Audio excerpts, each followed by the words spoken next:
All right. We are live. Welcome, everyone. This is the Business in Abundance interview series where I interview incredible mind, body, spirit, wellness coaches, entrepreneurs, beautiful, wonderful, incredible women who are bringing transformation to others' lives. Today, I have with me Maya Zak coming to us from the UK. Welcome, Maya. Hello. Hi. So Hi, great to be here. Thanks for having me. So happy to have you here. So we're just going to kind of dive in a little bit. I love to start these out by hearing a little bit about who you are. Just anything you'd like to share with us about, but who is Maya? And then I'd love to go into a little bit about what you do. And then we'll dive into some questions together, but let's start there. Mm-hmm. Okay, so hi everyone. I'm based in Brighton in the UK. Not from here. We'll get to that story in a while. And I'm an award-winning personal development and mindset coach and performance coach. And I work mainly, but not only, with women business owners. And I've been doing coaching for about 15 years. I started out doing things around performance and confidence, not just in business, but in life in general, and academic education as well. And I started out as a hypnotherapist, actually. And today I use a very powerful combination of both hypnotherapy and something called the Sedona method to help my clients really become free of all their inner conflict, resistance, and barriers to taking the bolder action and making more money, really, in their business. And I really absolutely love doing what I do and helping women create the business they want and the freedom they want. Yeah, that's what it's all about, right? The freedom. I love that you mentioned the word. Lost my train of thought there. What I love is that you actually work with the subconscious mind, as I try to pull something from my subconscious mind here in our conversation. But this is something that we talked about before, and with confidence, probably that's the word I was looking for. You really work with confidence. Something that's interesting to me that you mentioned is the word performance. And I don't hear that often. So I'd love to actually just dive into that piece a little bit about how does that show up? And I think about this from the standpoint of a businesswoman who, we probably don't think of ourselves necessarily as performing, right? But each day is a performance in our life and how we show up and who we show up for and the way we show up in the world. So I'd love to dive into this idea of performance a little bit. Yeah, I was just going to say, as you started talking about that it's not really, when you say the word performance, sometimes, what comes into people's mind is like being on stage and, getting, feedback from the audience or, whatever that kind of brings up into one's mind. But it's not really about that. I mean, obviously, as business owners, we do have an audience, right? Our potential clients. But when I say performance, what I mean is really how do you show up in your daily life in order to achieve your goals, and how well are you doing on keeping focused, on keeping motivated, on keeping productive. So it's really the combination of all these things, which obviously have everything to do with your mindset, but it's not just giving you the confidence. It's actually how you're bringing that confidence into your daily actions in order to move your business forward in the best, easiest and fastest way. So there's a lot to it in terms of both the mindset, the subconscious, as you said, which I work with directly, but also, how do we translate that into practical how do we use that as a like I said, just on a daily basis in order to really move us forward. Yeah, that's what I really mean by performance. So this can be, how we, first and foremost, as we've already mentioned, the confidence that we have to not just to show up for our audience, but the confidence to learn new things, to deal with the tech stuff, to set our prices, to have sales calls, to connect with people online, all this kind of thing. There's so many facets, that we don't always think about, I think, as we start a business, or even if we have a job, or, we're really working to build something, we don't always stop to think about, how am I showing up in each of these areas? Because I think oftentimes we get so excited about starting something, putting ourselves out there, but then we can close up a little bit when it comes to actually having those conversations, right? With those sales conversations, maybe, or thinking about how we want to present ourselves. Do we want to be, on social media? Do we want to write and have a blog and all of these different things? So one of the things that's coming up a lot in these interviews is just starting to have that awareness and how important that confidence is, and that we don't always stop to think about that. So I think it's so amazing that there are, coaches and practitioners like yourself out there really showing up to hold space for women to start to be more aware in all of these. I genuinely believe that, the confidence and the mindset is the number one thing you should be taking care of in order for your business to succeed sustainably, in the long run, because I'm not going to bore you with the statistics, but let me just tell you that the percentage is very, very, very low of those who,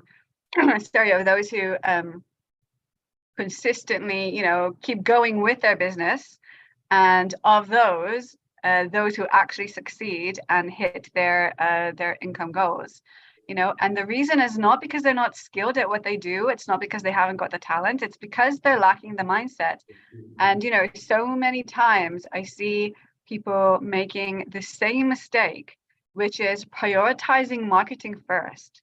And the thing is that, what, even if you got the most incredible strategy, it's not going to help you. It's not going to get you to where you are unless you've got the mindset to back it up. Because what happens is that, first of all, it's really important to say that there is no one strategy. So that's another thing. People kind of tend to, have that shiny object syndrome and just kind of flying around, being overwhelmed by, this, this is telling me to do this, this is telling me to do that, and that's going to do the trick, and this is going to do the trick. So, there's lots I can say about that too, but even let's just say hypothetically that you've got the best strategy ever, that it's just foolproof. It's still not going to help if you haven't got, like I said, the mindset to back it up, which means that you're not actually taking the action consistently or fully, or, again, like we were saying, showing up like 100% at your best self, at your most confident self. If you're not going to be doing all that stuff, then it's just not going to work. If you're not going to be taking the most, the bold actions, the ones that are actually uncomfortable, the ones that are scary, those are the actions, the type of actions that actually move you forward. So absolutely, sure, you can take, small little steps, gradually, and build your confidence. Yes, absolutely, you can make progress that way. But you're not going to hit those big goals of yours if you don't take those bold actions. And this is where people kind of fall behind, because, oh my God, I don't feel comfortable doing this or doing that. And then what they sometimes tend to do is they think, okay, what's another strategy I can look for? Let me look for another webinar and another training, rather than actually going inwards and just checking in what is actually holding me back. And we truly need to prioritize this, because I do believe that this is the one thing that is holding people back from achieving what they want. And, it literally is like I like to explain it as a bridge, right? So the mindset is your bridge between your strategy and your income goals or your business goals or your freedom goals, right? You cannot get from strategy to your goals without that bridge. You just cannot. So it's yeah, I don't remember what the question was, but yes, mindset super important. You know what else? Because I know that your group is focused aimed at women, and I work mostly with women. But what I find, interestingly enough, and that might be another kind of question to ponder about for the whole session. But what I find is that men are far more inclined to just go for it and sign up for mindset stuff. Mm-hmm. And this is really interesting to me because I don't see them prioritizing market as much. They have somehow, I don't know, maybe a belief or a conditioning, and this is of course a lot to do with societal expectations and all that kind of thing. But it seems to me that men prioritize their own power, if you like, right? They want to be powerful from the inside. And somehow for women, they're kind of looking, as I said, looking for that strategy, looking for that next thing. It's kind of like they're looking for that external thing that will bring them what they want. So yeah, that's been interesting to me, particularly recently, because I have been getting a lot of interest from men, even though I don't market to them directly. And yeah, this is something that I find a lot, and I'm kind of interested to find out more about and why. That's such an interesting point, because I think you kind of hit the nail on the head that and I don't know what it is exactly if we were to pinpoint what holds women back, but if I think about myself personally and some women I know in business, it's that our emotions and our emotional being, and those feelings that come in about, whether we're feel not like we're not good enough, or there's fear about showing up, or maybe it is unhealed trauma or other things that kind of will hold us back from fully showing up in that bold way and just stepping into that power and kind of like not caring what anyone thinks. I think we more often than not have some barriers there that comes up that affects maybe our emotional brain, and that gets in the way. Whereas a man, maybe there's sort of that, and this maybe goes back in time to like, I need to go out and provide for the family and go hunt and just go do what needs to be done to achieve this goal. I mean, this was a whole other conversation, but really, like, I do see that. And I also see the incredible power that, I mean, we as women are really like the most powerful creatures. We really are. And when we are able to see that and fully step into that and embrace that and know that to be true, wow, like watch out. And a lot of those barriers get removed for us to just show up and shine. But I want to go back a little bit to hypnosis and the Sedona method and the subconscious mind, because what I encounter also is that, most of us have traumas at a certain point in life, or we bring them in, or they're generational, or, come from childhood. So often, we don't even maybe realize that those things are getting in the way of us fully being successful in our business and showing up in our business. And oftentimes that step is missed. And you mentioned people go, straight to marketing and, okay, I'm going to put this out there and people are just going to come in droves and sign up. And it's often not the case. And, I do find a significant relationship between our unhealed traumas and how we show up. So let's, I'd like to actually rewind a little bit, because you have such an amazing story and upbringing yourself. And I think this is really relevant to how you show up for women and help support success, people finding their power and their success, right? And breaking through those limiting beliefs. So I'd love to just go back and hear a little bit about your upbringing, because you have an incredible story. You've probably been through and seen some very incredible things. So I'll leave it there, but I'd love to hear a little bit about that, and then how that kind of brought you into diving more into this exploration of, of breaking out of those, limiting beliefs and those mindsets, the mindset that maybe you had to bring you to want to help others. I said a lot there, but yeah, sure. So I'm half Israeli and half Canadian. So my dad is Canadian and my mom's from Israel. And after living just a few years as a kid in Canada, we moved back to Israel. So that's where I spent most of my kind of growing up and teenage years. And I had I came from an abusive upbringing. So not to go too much, into that story, but I basically grew up with almost no social skills whatsoever. I was unable to communicate with people, even barely with my friends, not properly anyway. I was unable to, show emotion. I was unable to trust people. I was just, in terms of human relationships, I was a complete mess, really. I was suffering from just self-hate, thinking that I was just, a waste of space, what am I doing here?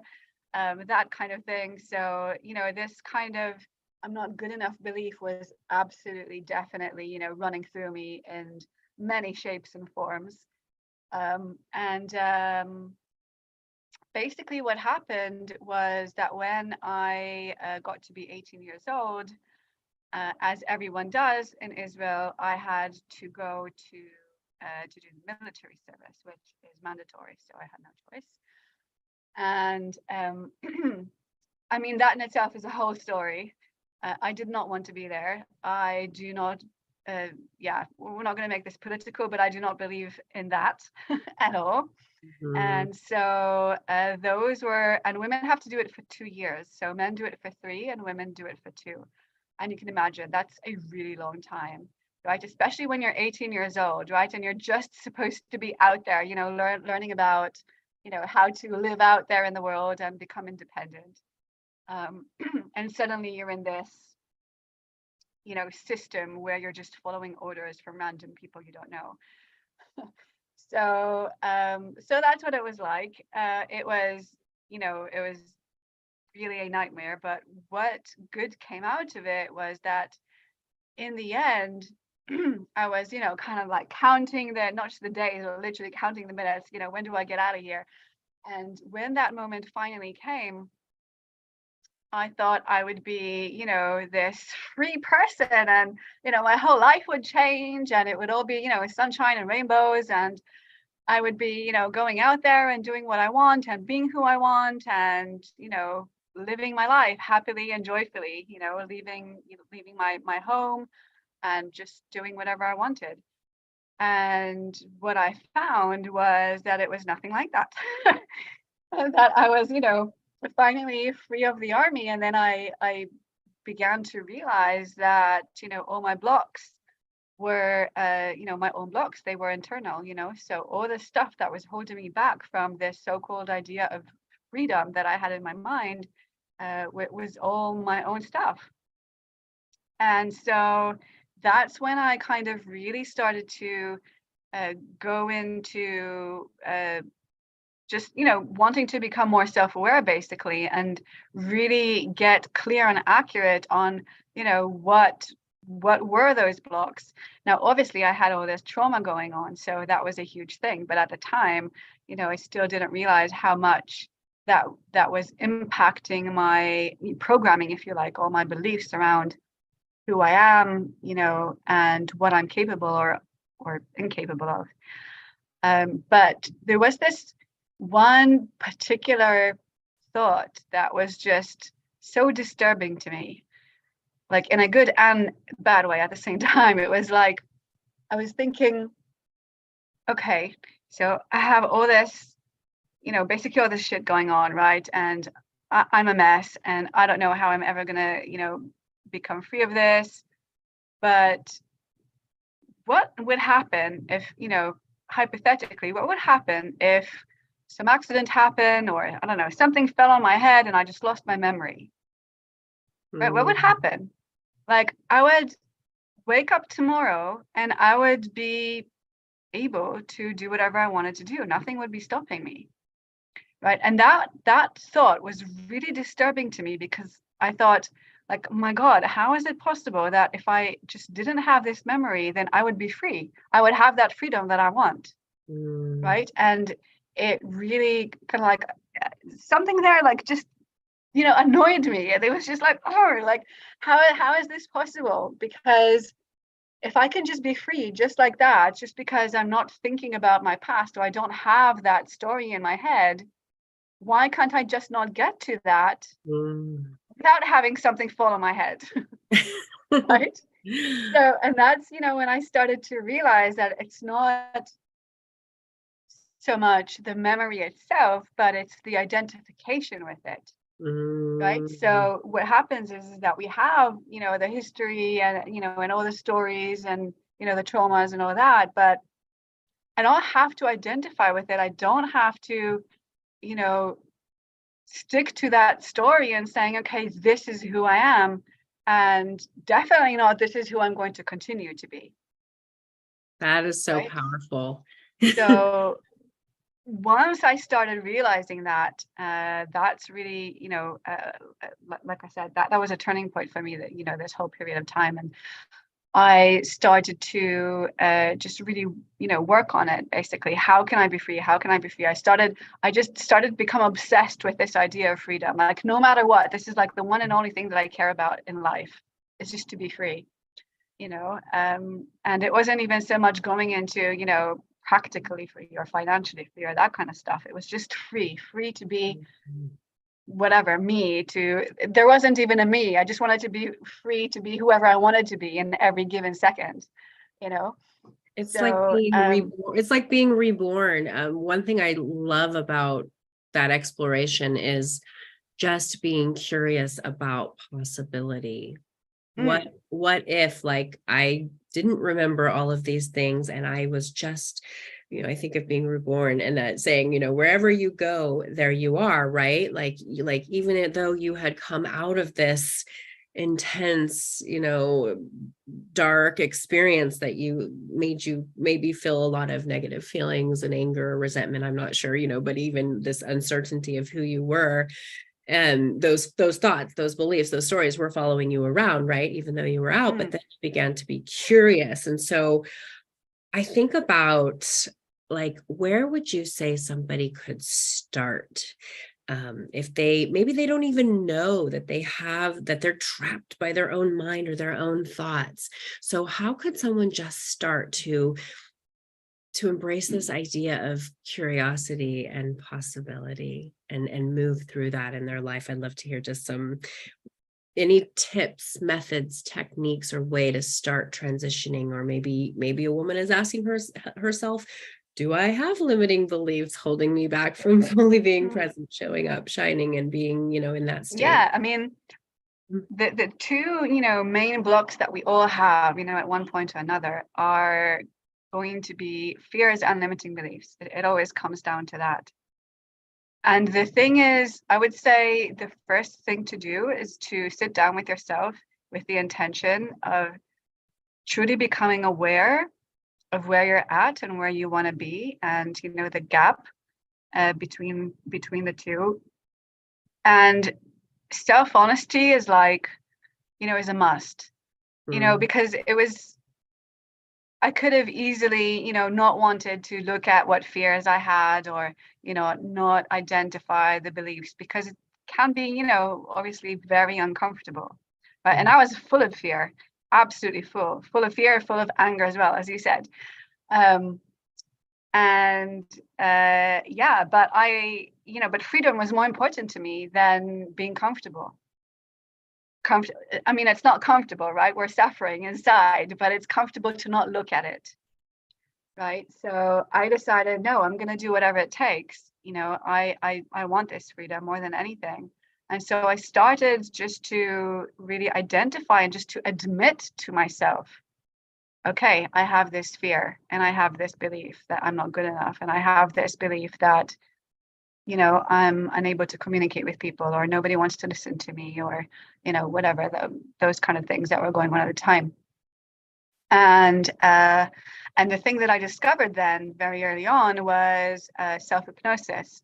So I had this, for whatever reason, I don't know why, we had this book just laying around at home, which was kind of popular at the time. I would see it in various places. It's just a very thin book, and it's kind of like a coffee table sort of book where, it was for some reason trending, but no one really took it seriously. And I took it seriously. So I just picked up this book, and it just had these basic self-hypnosis exercises, and I thought I'd give it a go. I was always interested as well in just how the mind works, and how how the universe works, and the relation between the two, and all that kind of thing. So I thought, okay, I'm gonna have a go at this. And I did these exercises, and really, like, gradually, it was a slow process, at least to begin with, but gradually things have started changing. And this wasn't even, with going too deep into the stories, or, having all the tools and techniques that I have today as a professional, expert hypnotherapist.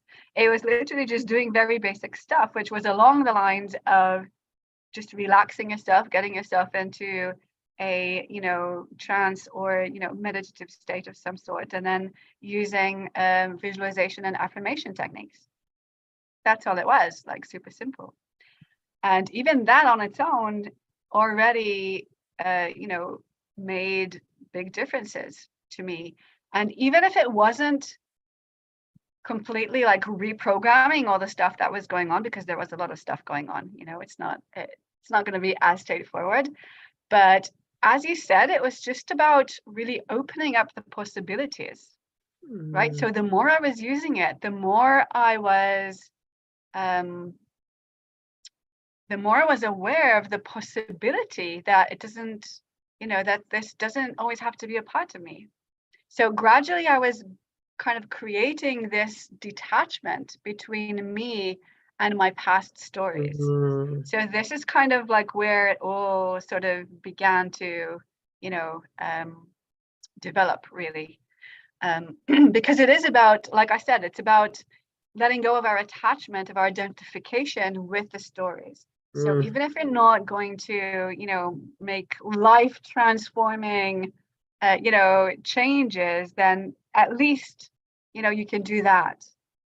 Gradually begin to see the stories as what they are, just a story of your past, right? That's, really, up until yesterday, that story is kind of dead, right? It's only alive in our minds. It's only alive in our imagination.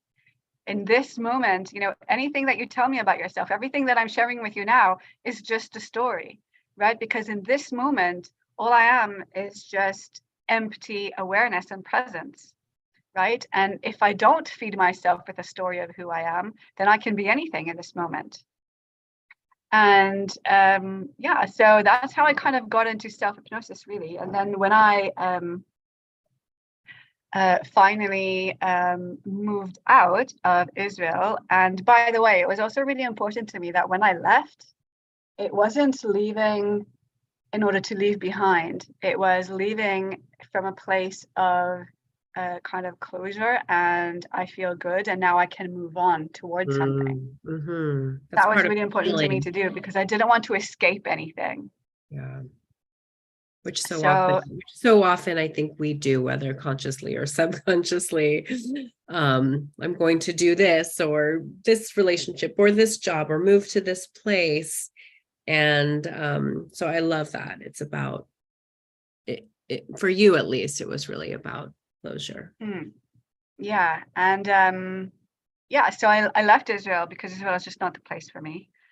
And I did a bit of traveling, and then I arrived in the UK, and that's when I discovered hypnosis as a profession, because in Israel it's not actually legal to practice unless you are a doctor, a psychologist, and dentist as well. Oh, interesting. So that's when I really got into it over here. And then I discovered, just shortly after I qualified, actually, fully qualified as a hypnotherapist, I then suddenly discovered the Sedona method. So for everyone here watching, if you don't know, if you've never heard of it, it's a very very powerful personal development tool, which is all about freedom. And it's all based on the idea that you are unlimited other than by holding on to stories.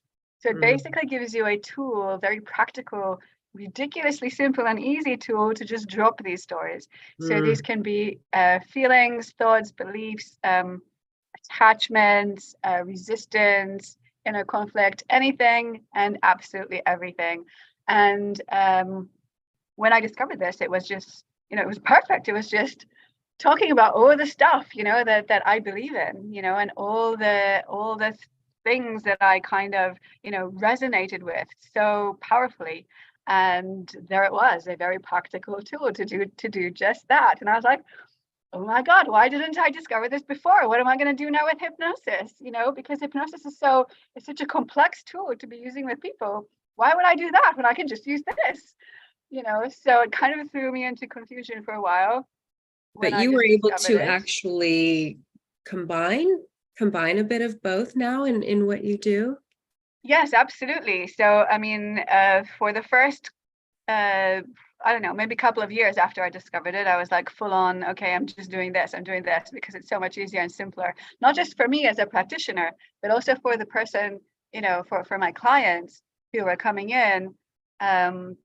Sedona method gave them a tool to do it on their own really super easily. Now, I also always teach my clients self-hypnosis as well. So that's also a tool that they have to empower themselves.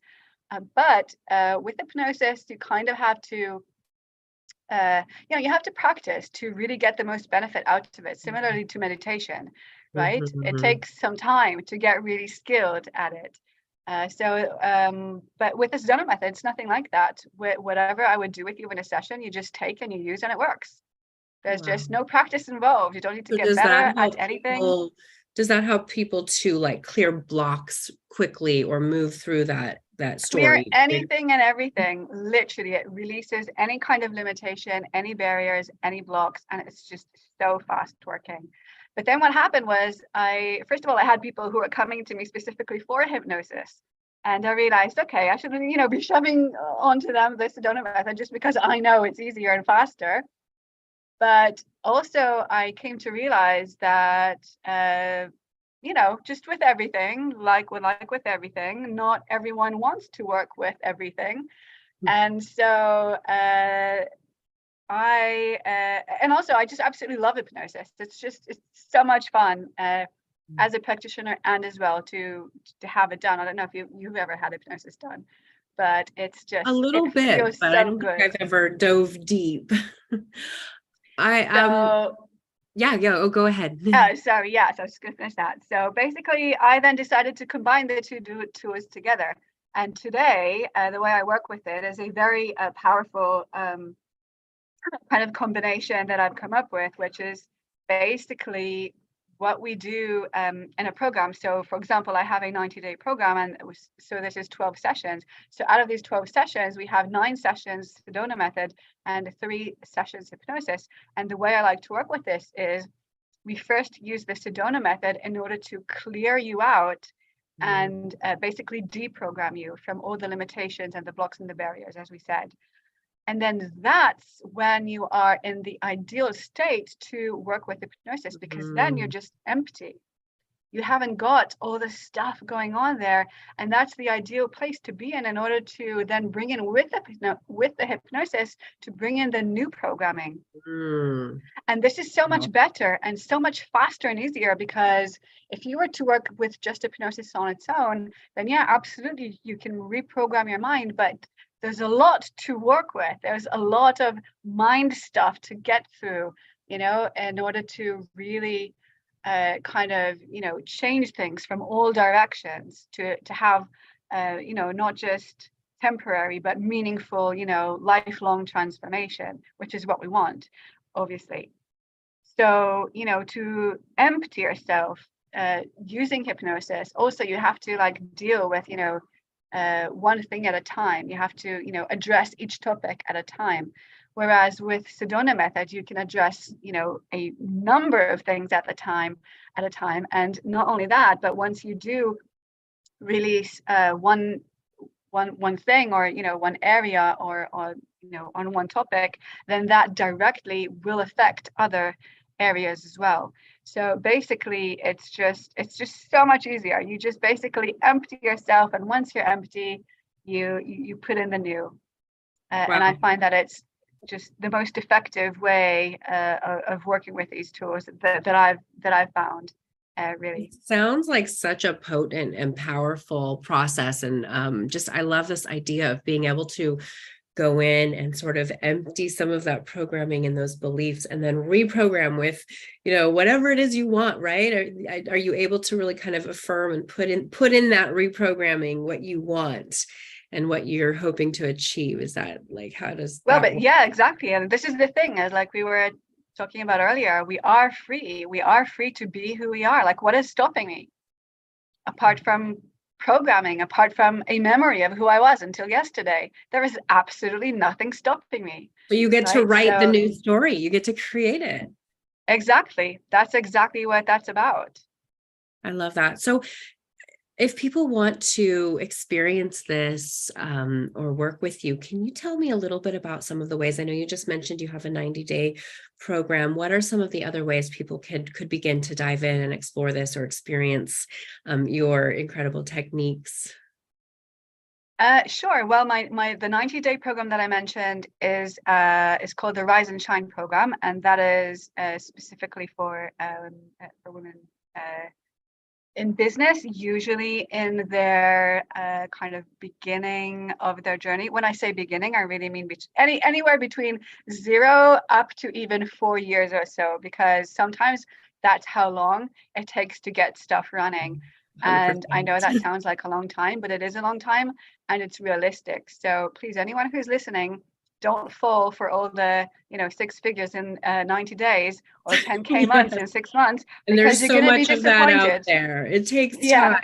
Yes, I love that you said that, because that is so true. Yeah. People want the fast drive-through method of getting to success, but you've got what? It's not only the wanting to get it fast. I mean, sure, we all want fast results, but this kind of marketing that's just all over the place is really damaging, because it makes people feel like they're failing. Like, oh my God, I haven't reached, never mind 10K, I haven't reached 5K months, and I'm already doing this for, 3 years. Oh my God, I must be failing. I should quit, and it's such a shame, because you're not failing. If anyone's watching and that's you're not failing. It's completely normal. You're growing, you're learning, you're evolving. Yeah, absolutely. It takes many, many years to really turn it, whatever it is that you're doing, into a, full-time, I don't know if it's a practice, if you're a service, anyway, back to the program, kind of got sidetracked there. So the Rise and Shine program, so that's, as I said, this is 9 sessions, Sedona Method 3 hypnosis. This is all about removing all the barriers between you and taking that bold action, feeling confident in yourself, showing up powerfully, being magnetic to your audience, doing all the uncomfortable things that are going to move you forward in the fastest, easiest way.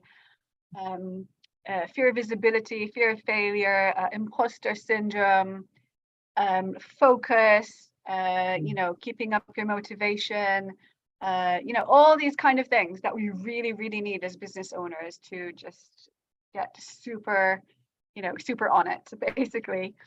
I feel like it's foundational. It's foundational. It's important in one way or another to be doing this inner work and this deeper work as you build your business, as you grow.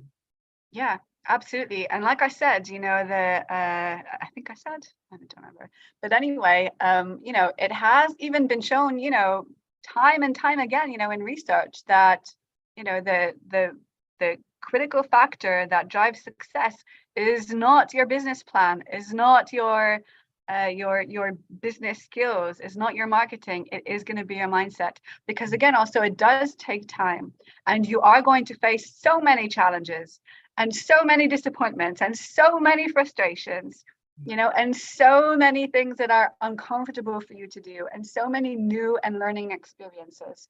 You have to have the mindset. The mindset's going to keep you going, and that belief in yourself when maybe there's others that, don't believe in you or have negativity towards what you're doing, you're going to have that mindset to keep going. And that is so important, the resilience and just the confidence to continue on your path, especially if that's your calling and your drive, your passion, your motivation. Yeah, absolutely. Otherwise,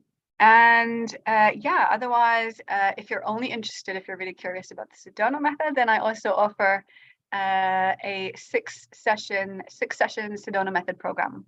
So that's just for you to get to know all the various tools of the method. It's a very step-by-step process, so you get full, like you're an expert by the end of the program how to use the method exactly, and what processes to use for what blocks, how to identify the blocks. So that's also something that's available. I mean, I do have other programs as well, but those are the two main ones that most people come to me for.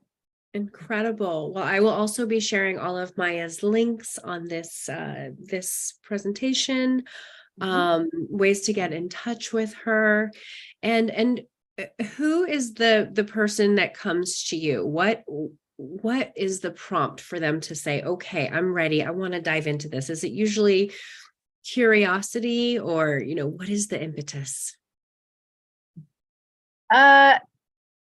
Most of my clients come to me after they have been struggling for at least a couple of years, doing all the things that we were, chatting about. So, looking for that next webinar or the next,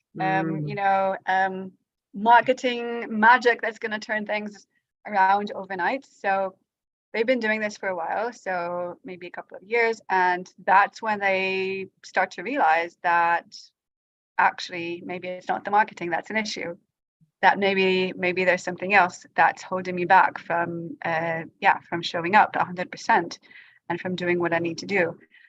So I think that's mostly when they kind of turn to me. So I mean, I think, they do struggle with all sorts of stuff. And I think in the beginning that they're not that aware that they have these blocks. And then it takes time to really realize that, you're lacking perhaps in self-belief, or maybe there's a fear behind, I don't know, you're not making videos. Like, that you should, that it will add to your business and that it will get people in, but you're not doing it. You're not bringing clients, or you're spending, what I hear a lot is you're spending so much money on, like you said, all these other programs, marketing, this and that, but it's not really moving the needle forward. So I think this work is so important for us women, us business owners, to do and to really dive into. And I have so much. What I would also say about that, and also one of the links that you can share is I have a business mindset guide. And this guide basically breaks down the 12 areas of mindset that you should be aware of as a business owner. And kind of, you need to check in, where am I in regards to these 12 areas? And it basically gives you a breakdown of the 4 different stages or levels of mindset for each of these areas. And you can very clearly identify where you're at and where you want to be and how to close those gaps. Because again, what I tend to see a lot is that even when women do come to me and they say, oh, you know what, I feel like there's fear, but I'm not exactly sure, what the blocks are. I'm not exactly sure what the beliefs are. They know something is holding them back, but they're struggling with identifying what exactly that is. So it's really important to identify exactly what those are, because how can you remove something that you haven't pinpointed, right? If you can't see it, if you can't identify it, then you can't get it out of the way.